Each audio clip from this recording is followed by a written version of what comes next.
little mama, yeah, you heard about me. I'ma pop you like a pea, yeah, at a mommy. Yeah, feel so hot like I'm chilling on the beach. Yeah, baby in the sun like the Teletubbies. Singing low while I pop a bottle off of your chain swinging, clang clang, and it costs a lot. Bitch, I'm always at the guala, yeah, and you are not badass beat. Keep on going till you hit the spot. Whoa, I'm a big bag hunter with the.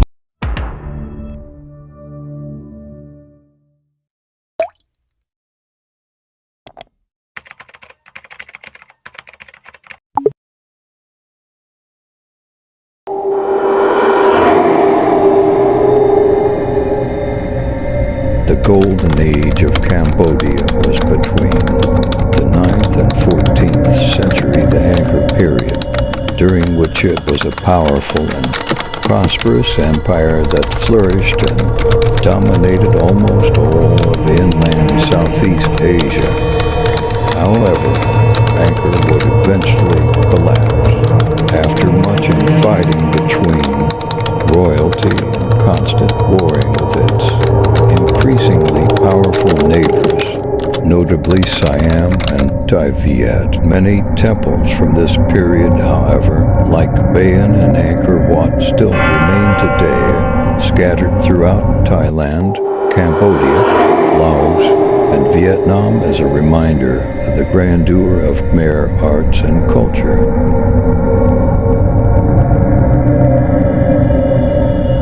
Cambodia flag, blue, royalty, liberty, cooperation, and brotherhood.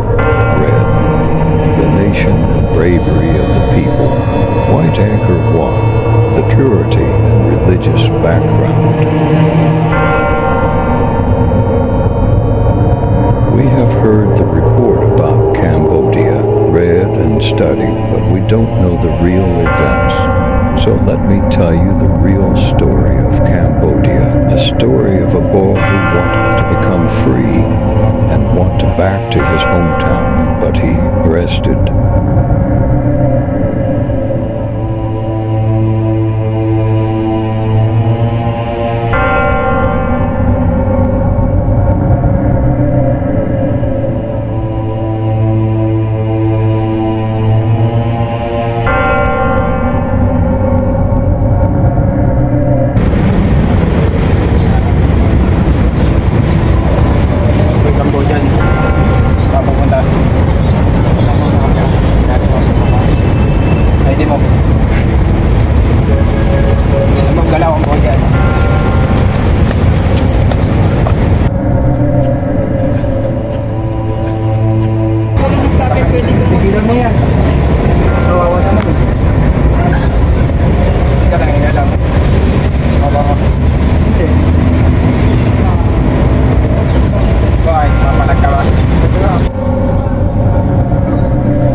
Salamat bata. Sir, magat po. Ang po dyan. Kamusta ka, Vincent? Mabuting-mabuti po. Tumatak po sa aking isipan ang inyong pagtulong. Pero, kapag paumahin ninyo po, nais ko pong maunawaan na pakikipagsuntukan ay hindi nagtatalo. Dahil hindi patalim o kamao o baril ang kailangan nating armas. Kailangan natin armasan ang ating sarili neto at lalong-lalong dito sa puso natin. Yan ang inagaw sa iyo. Yan ang kailangan mong ibalik para maintindihan mo kung sino ka talaga. Tatanggap ba nila ako kahit iba ako sa kanila?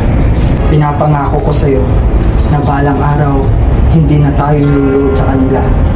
Ang ating mga pamilya, ang ating mga anak, pinapangako ko sa iyo, magiging malaya tayo sa bansang ito.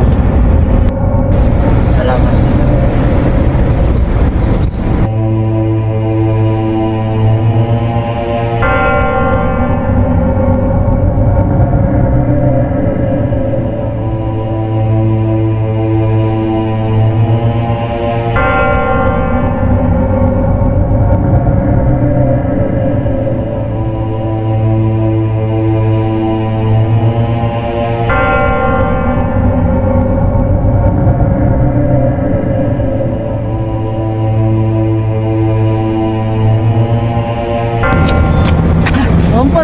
eh.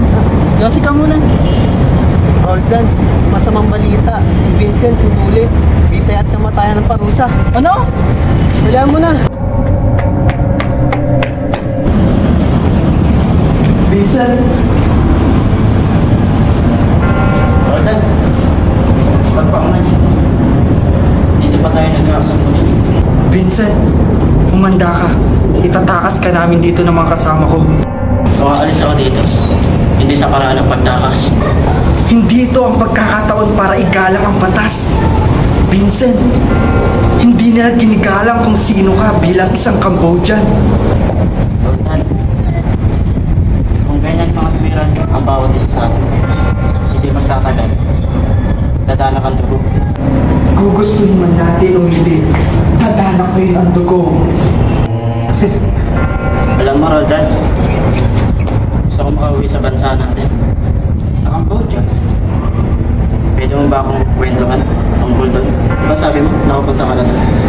Vincent, itatakas kita dito sa kulungan. Parehas tayong pupunta sa Cambodia. Masaya ka naman nakilala ko, diba? Sige na, kwentuhan mo na ako.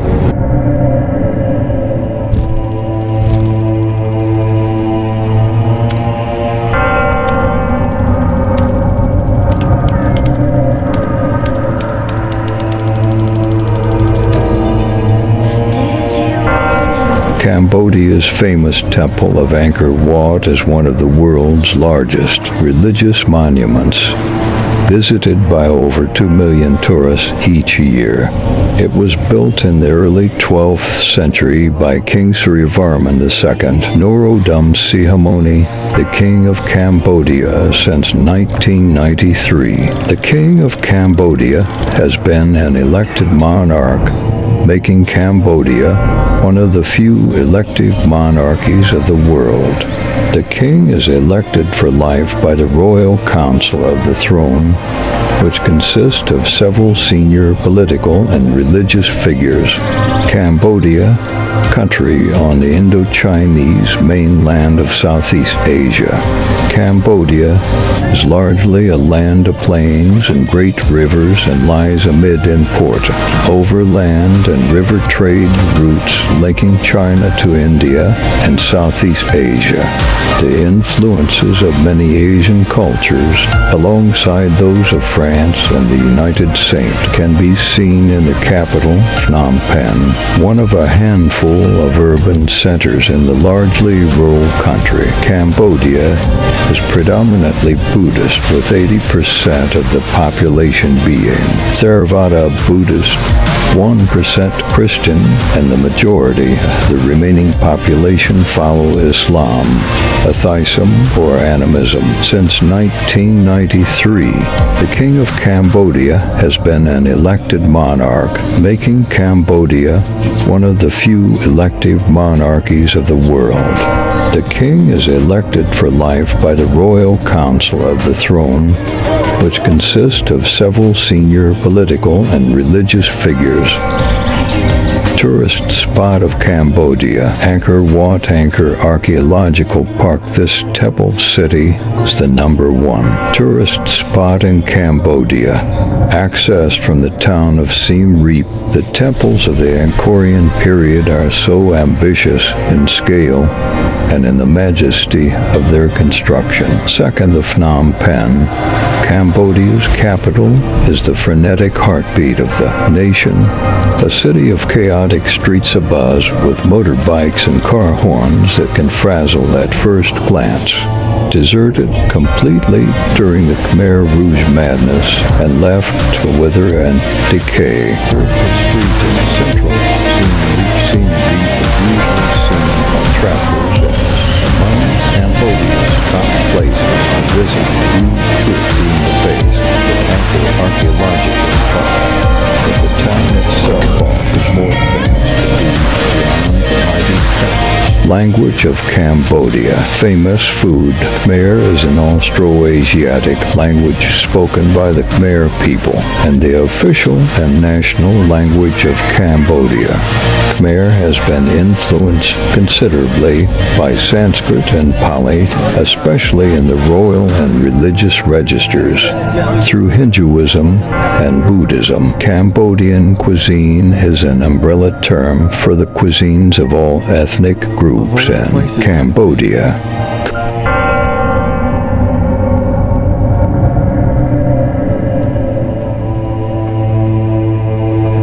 Do we consider someone a traitor who gave everything for freedom? For us to accept them who they are, because people often ultimately care about their well-being more than they care about their political system. Imagine that you're living in country of Cambodia, ruled by one king, absolutist monarchy. King's word is the law, and nothing can go against his word. Di ka man lang nag-isip, di ka man lang nagsika, pinabayaan mo ang iyong kinabukasan. Ba't ka ganyan? Di naman sila nagkulang, ibinigay ang iyong kailangan. Bakit bumagsak ka sa kalokohan? Nagpabaya ka, lagi kang naglalasing, magulang mo'y di pinapansin. Nais lang naman nila'y sa iyong kabutihan. Magbago ka, magbago ka, magbago ka, magbago ka.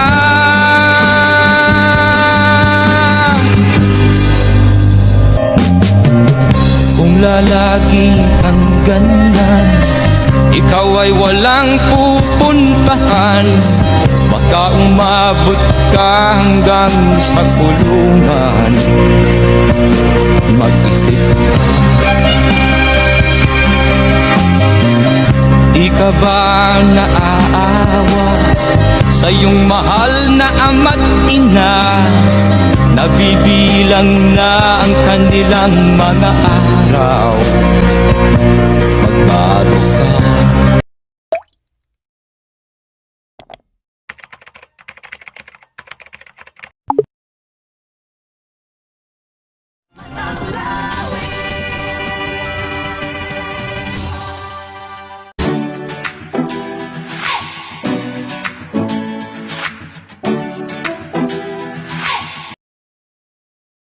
Sabay diton, Sao, everyone.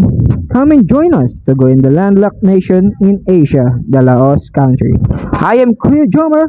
Our co-adventurers Elgin will also accompany us.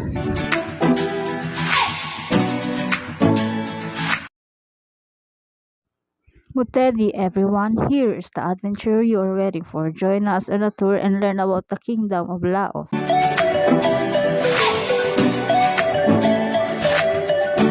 One of our neighbor countries is Laos. It takes almost 2 hours to get here. And the capital is Vientiane, which the population around is 7 million. It's very hot here. The temperature here seems to be 37 degrees Celsius. It's like the Philippines, no? But wait, I'm not in the Philippines. Everyone, welcome to the country of Laos. Laos is a luscious landscape, winding rivers, beautiful people with an experience to offer everyone. A visit to Laos will leave you with a long-lasting and treasured memories. A popular choice for many tourists is trekking in the unexplored mountains or jungles to remote village, cycling in the surrounding countryside, or kayaking down one of the many rivers in the country. Laos is known for its mountain and rivers. The population Mekong River is a vital as a transportation route for cargo and passengers. A source of electricity, a water supply from crops, and a home to a fish, which are important to a Laotian people. Did you know the elephant is their national animal? It symbolizes in prosperity, and sepak takraw is their popular sports, known as tekator. The currency in Laos is what that we call kip. The religion in Laos is mostly a Buddhism. The traditional costume of female is sin, and the salong is for male. It was divided up into three groups. The Laolum, lowland dwellers. This is where the majority and the rice farmers. The second one is the Laothiong, people who live in the middle altitude levels. And the last one is the Laosong, with inhabitants the uplands. Laotiong and Laosong.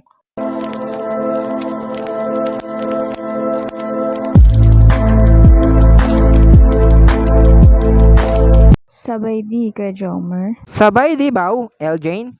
Ko kawe sabay de. Jojin no, Leo bao? Nyang bautan daijin leroy. Oh, nice, Eljane. You already know the language in Laos. Yes, of course, the language in Lao is called Lao or Laotian. That's great. And now let's to find out the popular food in Laos. If you're a fan of a southern cuisine dishes, I'm gonna show you the top 5 delicious food in Laos. The number 1 is kai pain, fried seaweed. The number 2 is khao pon, or a spicy noodle soup. And the third one is Laos po. The one is orlam, or Laos 2. And the last one is the Sien Ben Saba.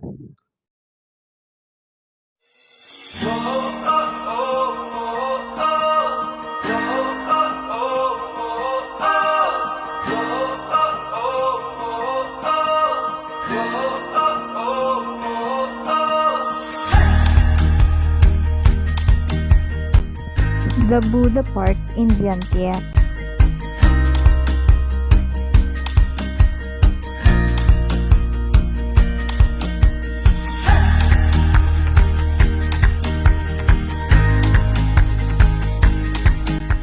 Patat Huang Temple, Vientiane.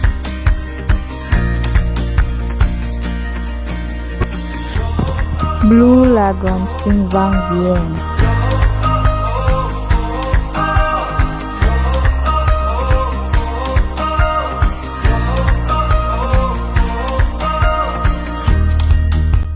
Wat Don Hor Temple and Town.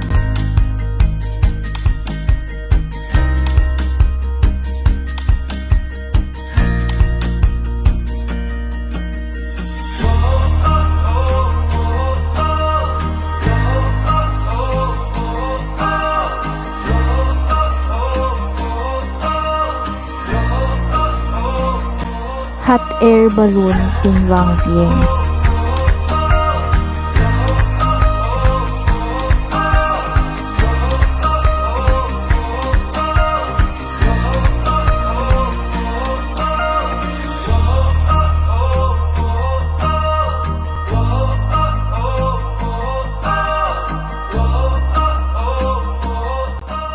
Vieng Tara Villa.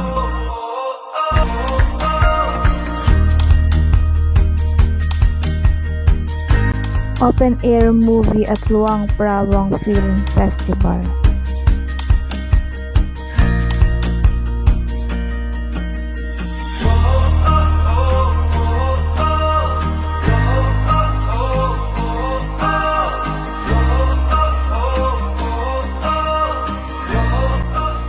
Kuang Si Waterfalls in Luang Prabang.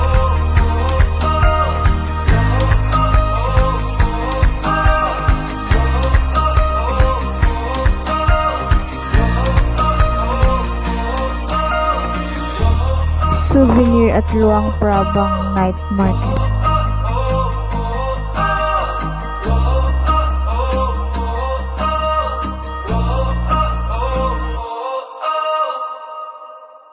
And as of now, they're allowing travelers with a several travel restriction for the safety. There is no travel ban on the certain countries and travelers. And this is the necessary requirements for traveling in Laos. Passport, approved visa, the COVID vaccination card. Lakorn everyone, and see you in my next travel destination.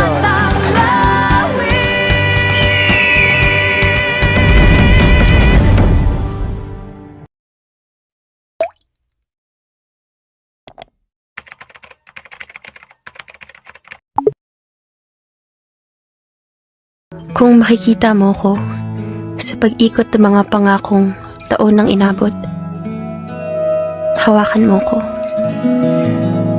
Ramdamin mo. Hilahin mo kong muli nang maramdaman kong di ako nag-iisang umiikot sa sariling araw na ginawa ko. Nilikhang liwanag sa dilim. Turuan mo kong muling tumingin sa buwan at lumangoy sa dagsang liwanag ng mga bituin bago lisanin ang muling pagtatagpo ng mga paningin. Nagpapakasakali na sa hinagap ng hininga, sa simula ng katapusan at katapusan ng simula, mapawi ang pananabik, masambit muli ang pangangamusta.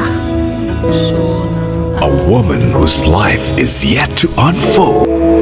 Sa buhay ko, minsan lang akong mangarap at umasa. Umasa sa pangarap na makasama ang isang tulad mo. Sa lungkot o saya, sa nakakaiyak o sa nakakatawa. Ikaw, ako, magkasama. Pero paano kung lahat ng ito ay panandalian lang? Hanggang kailan? Hanggang kailan ka nga ba nandito sa buhay ko? A man whose love remains unfinished.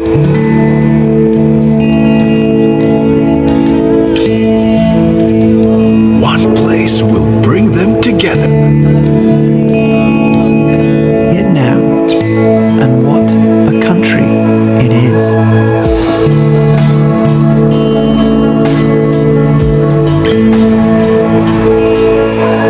10 unforgettable days in this beautiful part of the world.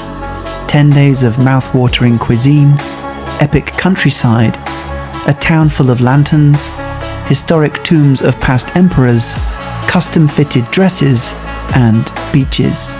With places we would recommend, trips that are worth checking out, and how to make sure you return in one piece into Hanoi. Its location provides the perfect starting point to travel the country north to south. Hanoi is Vietnam's capital and second largest city, where we would be spending our first 2 days.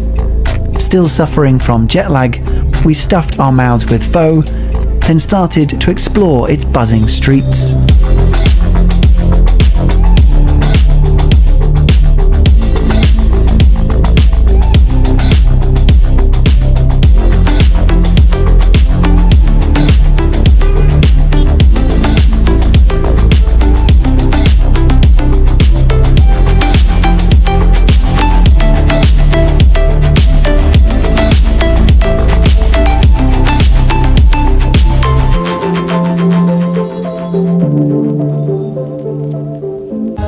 Right in the middle of the city is this Notre Dame-inspired church.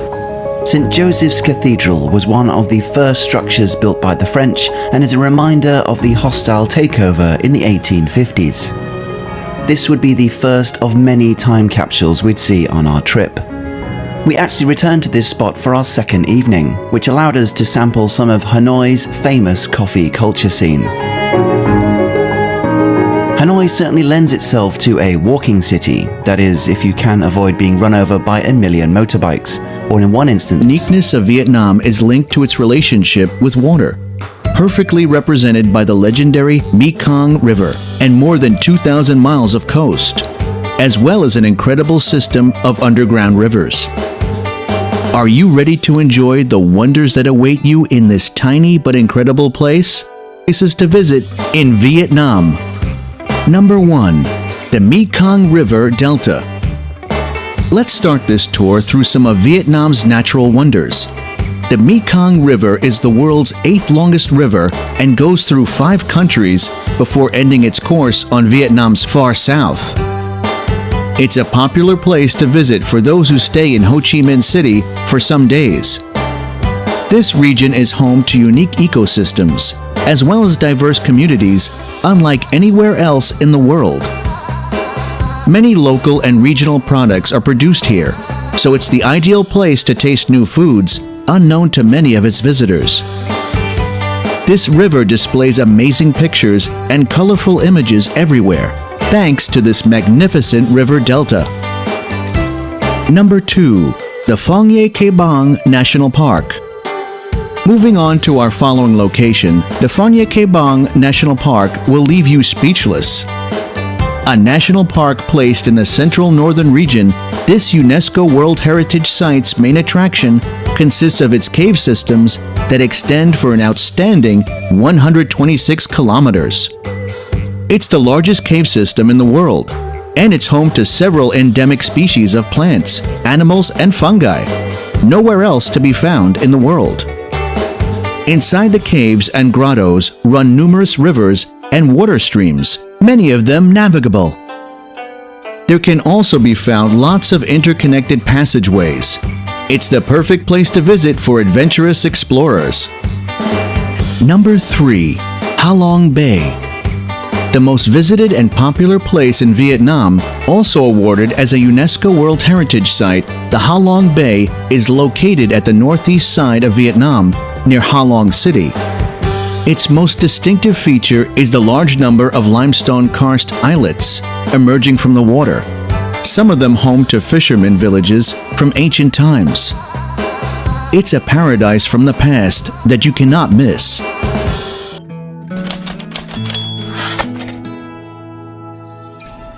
Tumatakbo na naman ang eksena sa kung saan ikaw at ako na naman ang bida. Sabi ng direktor, hanggang dito ka lang ha. Sabay roll ng audio at take ng camera.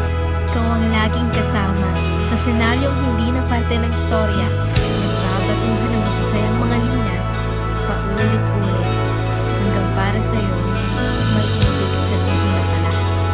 Dahil yun naman talagang pinaramdam mo sa simula. Para kang writer at ako ang nagbabasa. Lahat ng sinusulat mo binibigyan ko ng halaga. Sumusunod ako sa bawat binubuo mong alaala. Pero kahit sa tignan aktor tayo sa pelikula, lahat ng ginagawa ko parte lang ng pagiging artista. Ang pagiging malapit sa'yo kinailangan kong ipakita para mas maging maayos at maganda ang takbo ng eksena. Kaso mukhang hindi sang-ayon ang direktor ng tadhana. Hinayaan kanyang mahulog At hinayaan kanyang sa puso ko kumatok. Bakit kailangan sa akin pa? Ganito ba talaga pag ginagawang bida sa storya? Bukod sa sinasaktan ka, ginagawa ka pang tanga. Kaya pala kung umasta ka, sobra na. Sana tinanong mo kung ano ba tayo talaga, hindi yung di ka pa nga sigurado sa simula, may conclusion ka na. So wala lang pala? Wala naman talaga. Sana hindi mo na sinimulan kung wala rin namang patutunguhan. Sana hindi ka kasi umasa nang hindi ka naguguluhan. Nagparamdam ka kaya binigyan ko ng kahulugan. At naniwala ka naman kahit walang kasiguraduhan. Hindi ko alam na ganyan ka kamanhid. At hindi ko alam na ganyan ka karupok. Akala ko parehas tayo ng alam sa kwento. From real to real ang buong akala ko. Pero pakitang tao lang palang lahat ng to.